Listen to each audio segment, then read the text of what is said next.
Hi friends, ಹೇಗಿದ್ದೀರಾ? ಎಲ್ಲ ಚೆನ್ನಾಗಿದ್ದೀರಾ ಅಂತ ಅಂದ್ಕೊಳ್ತೀನಿ. ವರ್ಣಿಕಾ ಅಡುಗೆ ಮನೆಗೆ ಸ್ವಾಗತ. ಇವತ್ತಿನ ವಿಡಿಯೋದಲ್ಲಿ ಸಬ್ಬಸಿಗೆ ಸೊಪ್ಪನ್ನು ಬಳಸಿ ತುಂಬಾ ರುಚಿಯಾಗಿರುವಂತಹ ಒಂದು ರೆಸಿಪಿನ ಯಾವ ರೀತಿ ಮಾಡೋದು ಅಂತ ನೋಡೋಣ. ತುಂಬಾ ರುಚಿಯಾಗಿರುತ್ತೆ. ಇದನ್ನು ನೀವು ಅನ್ನ, ಚಪಾತಿ ಹಾಗೆಯೇ ರೊಟ್ಟಿ ಜೊತೆಗೆಲ್ಲ ಸರ್ವ್ ಮಾಡ್ಕೊಳ್ಬೋದು. ಹಾಗಾದರೆ ಬನ್ನಿ ತಡ ಮಾಡದೆ ರೆಸಿಪಿನ ಶುರು ಮಾಡೋಣ. ಇದನ್ನು ಮಾಡಲಿಕ್ಕೆ ಮೊದಲು ನಾನಿಲ್ಲಿ ಒಂದು ಪ್ಯಾನಿಗೆ ಎಣ್ಣೆನ ಹಾಕ್ಕೊಳ್ತಾ ಇದ್ದೀನಿ. ಸಣ್ಣ ಚಮಚೆಯಲ್ಲಿ ಒಂದು 3 ಇಂದ 4 ಚಮಚ ಆಗುವಷ್ಟು ಎಣ್ಣೆನ ಹಾಕ್ಕೊಳ್ಳಿ. ಎಣ್ಣೆ ಚೆನ್ನಾಗಿ ಬಿಸಿ ಆಗ್ತಿದ್ದಂಗೆ ಇದಕ್ಕೆ ನಾನಿಲ್ಲಿ 1 ಚಮಚ ಆಗುವಷ್ಟು ಜೀರಿಗೆ ಮತ್ತು ಸಾಸಿವೆನ ಹಾಕ್ಕೊಳ್ತಾ ಇದ್ದೀನಿ. ಹಾಗೆಯೇ ಇದ್ರ ಜೊತೆಗೆ ಈರುಳ್ಳಿ ಹಾಗೆಯೇ ಹಸಿರು ಮೆಣಸಿಕಾಯಿನ ಹಾಕ್ಕೊಳ್ತಾ ಇದ್ದೀನಿ. 2 ಮೀಡಿಯಮ್ ಸೈಜಿನ ಈರುಳ್ಳಿ ಹಾಗೆಯೇ ಒಂದು 2-3 ಹಸಿರು ಮೆಣಸಿಕಾಯಿನ ಈ ರೀತಿಯಾಗಿ ಉದ್ದವಾಗಿ ಕಟ್ ಮಾಡಿ ಹಾಕ್ಕೊಳ್ತಾ ಇದ್ದೀನಿ. ಹಾಗೆಯೇ ಈರುಳ್ಳಿನ ಸಣ್ಣದಾಗಿ ಕಟ್ ಮಾಡಿ ಹಾಕ್ಕೊಳ್ಳಿ.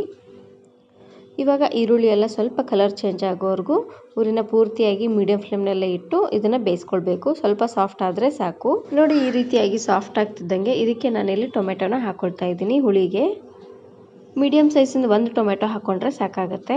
ಟೊಮೆಟೊ ಬದಲಾಗಿ ನೀವು ಇಲ್ಲಿ ಲಿಂಬೆಹಣ್ಣಿನ ರಸನೂ ಸಹ ಹಾಕ್ಕೊಳ್ಬೋದು. ಲಿಂಬೆಹಣ್ಣಿನ ರಸ ಹಾಕೊಳ್ಳೋರು ಈ ಟೈಮಲ್ಲಿ ಹಾಕ್ಕೋಬಾರ್ದು, ಲಾಸ್ಟಲ್ಲಿ ಹಾಕ್ಕೊಳ್ಳಿ.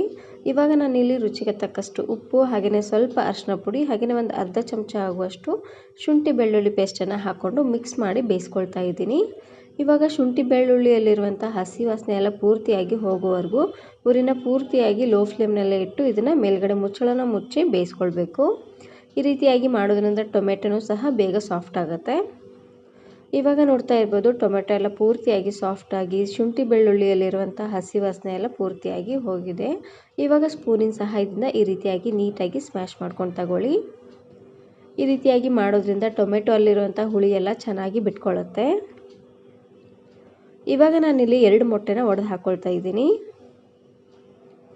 ನಾನಿಲ್ಲಿ ಒಂದು ಹೊತ್ತಿಗೆ ಇಬ್ಬರಿಗಾಗುವಷ್ಟು ಮಾಡಿ ತೋರಿಸ್ತಾ ಇದ್ದೀನಿ. ಹಾಗಾಗಿ 2 ಮೊಟ್ಟೆನ ಹಾಕ್ಕೊಂಡು ಮಾಡ್ಕೊಳ್ತಾ ಇದ್ದೀನಿ. ನೀವು ಸ್ವಲ್ಪ ಜಾಸ್ತಿ ಜನಕ್ಕೆ ಮಾಡ್ಕೊಳ್ಳೋ ಹಾಗಿದ್ರೆ ಎಲ್ಲ ಇಂಗ್ರೀಡಿಯೆಂಟ್ಸನ್ನು ಸ್ವಲ್ಪ ಜಾಸ್ತಿ ಅನ್ನೋಂಗೆ ಹಾಕ್ಕೊಂಡು ಮಾಡ್ಕೊಳ್ಳಿ.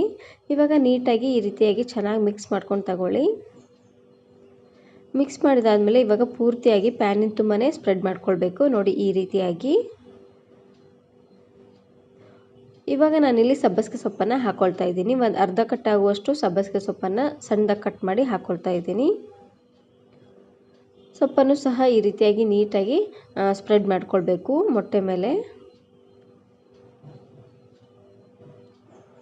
ನೋಡಿ, ಈ ರೀತಿಯಾಗಿ ನೀಟಾಗಿ ಸ್ಪ್ರೆಡ್ ಮಾಡಿದಾದ್ಮೇಲೆ ಇವಾಗ ಮೇಲ್ಗಡೆ ಮುಚ್ಚಳನ ಮುಚ್ಚಿ ಊರಿನ ಪೂರ್ತಿಯಾಗಿ ಲೋ ಫ್ಲೇಮ್ನಲ್ಲೇ ಇಟ್ಟು 1 ನಿಮಿಷವರೆಗೂ ಚೆನ್ನಾಗಿ ಇದನ್ನು ಬೇಯಿಸ್ಕೊಳ್ಬೇಕು. ಇವಾಗ ನೋಡ್ತಾ ಇರ್ಬೋದು, ಸೊಪ್ಪೆಲ್ಲ ಚೆನ್ನಾಗಿ ಬೆಂದಿದೆ. ಮತ್ತು ಈ ರೀತಿಯಾಗಿ ಮಿಕ್ಸ್ ಮಾಡಿಕೊಂಡು ತಗೊಳ್ಳಿ. ನೋಡ್ತಾ ಇದ್ದೀರಲ್ವ, ಈ ರೀತಿಯಾಗಿ ನೀಟಾಗಿ ಸ್ಮ್ಯಾಶ್ ಮಾಡ್ಕೊಳ್ತಾನೆ ಇದನ್ನು ಬೇಯಿಸ್ಕೊಳ್ಬೇಕು. ಒಂದು ಸೈಡೆಲ್ಲ ಮೊಟ್ಟೆ ಚೆನ್ನಾಗಿ ಬೆಂದಿರುತ್ತೆ. ಮತ್ತು ಈ ರೀತಿಯಾಗಿ ನೀಟಾಗಿ ಸ್ಮ್ಯಾಶ್ ಮಾಡ್ಕೊಳ್ತಾನೆ ಬೇಯಿಸೋದ್ರಿಂದ ಎಲ್ಲ ಕಡೆನೂ ಚೆನ್ನಾಗಿ ಮೊಟ್ಟೆ ಬೇಯುತ್ತೆ. ಸಬ್ಬಸಿಗೆ ಸೊಪ್ಪಿನ ಬದಲಾಗಿ ನೀವು ಪಾಲಕ್ ಸೊಪ್ಪನ್ನು ಹಾಕ್ಕೊಳ್ಬೋದು, ಇಲ್ಲಾಂದರೆ ಮೆಂತ್ಯ ಸೊಪ್ಪನ್ನು ಸಹ ನೀವು ಇಲ್ಲಿ ಹಾಕ್ಕೊಳ್ಬೋದು.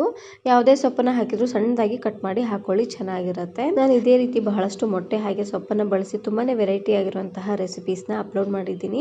ವಿಡಿಯೋ ನೋಡಿಲ್ಲ ಅಂದರೆ ಈ ವಿಡಿಯೋ ಕೊನೆಯಲ್ಲಿ ಹಾಕಿರ್ತೀನಿ, ನೋಡಿ ಚೆಕ್ ಮಾಡಿ. ನಾನಿವತ್ತು ಈ ಪಲ್ಯನ ಚಪಾತಿ ಜೊತೆಗೆ ಸರ್ವ್ ಮಾಡ್ಕೊಳ್ತಾ ಇದ್ದೀನಿ. ನೀವು ಬೇಕಿದ್ರೆ ದೋಸೆ ಹಾಗೆಯೇ ರೊಟ್ಟಿ ಅನ್ನದ ಜೊತೆಗೆಲ್ಲ ಸರ್ವ್ ಮಾಡ್ಕೊಳ್ಬೋದು. ತುಂಬಾ ರುಚಿಯಾಗಿರುತ್ತೆ ಅಂತಲೇ ಹೇಳ್ಬೋದು. ಈ ವಿಡಿಯೋ ಇಷ್ಟ ಆದರೆ ಈಗಲೇ ಒಂದು ಲೈಕ್ ಬಟನನ್ನು ಕ್ಲಿಕ್ ಮಾಡಿ ಫ್ರೆಂಡ್ಸ್ ಆ್ಯಂಡ್ ಫ್ಯಾಮಿಲಿ ಜೊತೆಗೆ ಶೇರ್ ಮಾಡಿ. ಹಾಗೆಯೇ ಮತ್ತಷ್ಟು ಹೊಸ ರೆಸಿಪಿಗಾಗಿ ವರ್ಣಿಕಾ ಅಡುಗೆ ಮನೆ ಯೂಟ್ಯೂಬ್ ಚಾನಲನ್ನು ಸಬ್ಸ್ಕ್ರೈಬ್ ಮಾಡ್ಕೊಳ್ಳಿ. Thanks for watching.